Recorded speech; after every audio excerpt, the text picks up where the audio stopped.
There's so much politically to talk about, and one of the best people to help us understand what it all means, especially in an election, is Rick Newman. Especially when Nancy Pelosi, she won't come out and say 25th Amendment, or does she, in the bill that she's now putting forth in front of Congress?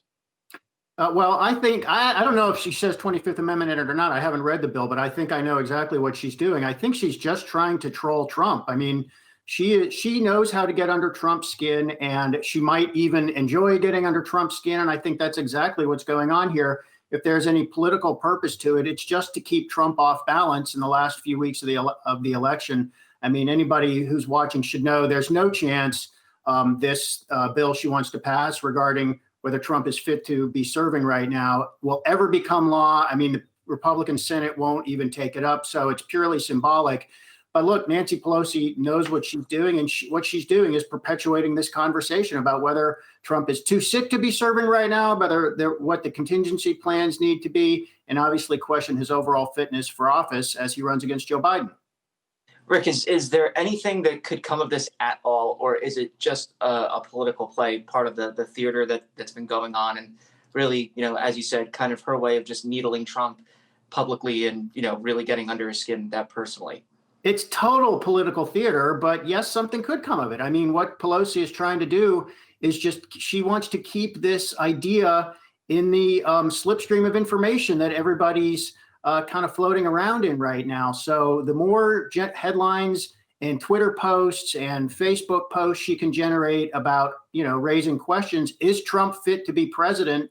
The more she keeps Trump off message. Trump keeps himself off message, so he doesn't really need that much help.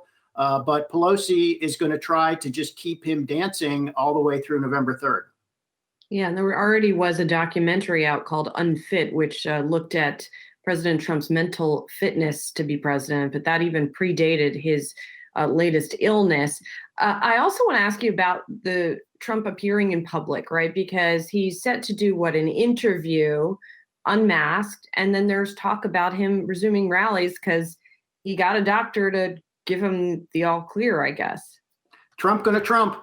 I mean, he is, I think it is really deeply hurting him that he is stuck in the White House phoning into Fox News and doing these canned videos while Biden is out campaigning in the swing states. So, I mean, Trump really does need to get out and be talking to voters, but let's look at what he's actually doing. I mean, the one thing I've detected about Trump's strategy at this point is he just really is retreating to friendly audiences. He pulled out from the debate, which I think was a mistake. It just makes him look like he's running away from a debate because somebody might be able to use a mute button on him.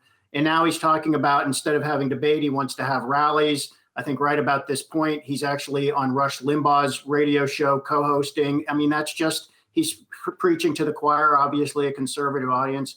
So if all Trump does for the next 3.5 weeks or however long we have is talk to people who already support him, I mean, I think failure is just a foregone conclusion. He needs to be doing two things. There still might be 4 to 5% of voters who are undecided. He needs to be talking to them. And he does need to be getting out some disgusted Republicans, just convincing them to get out and vote.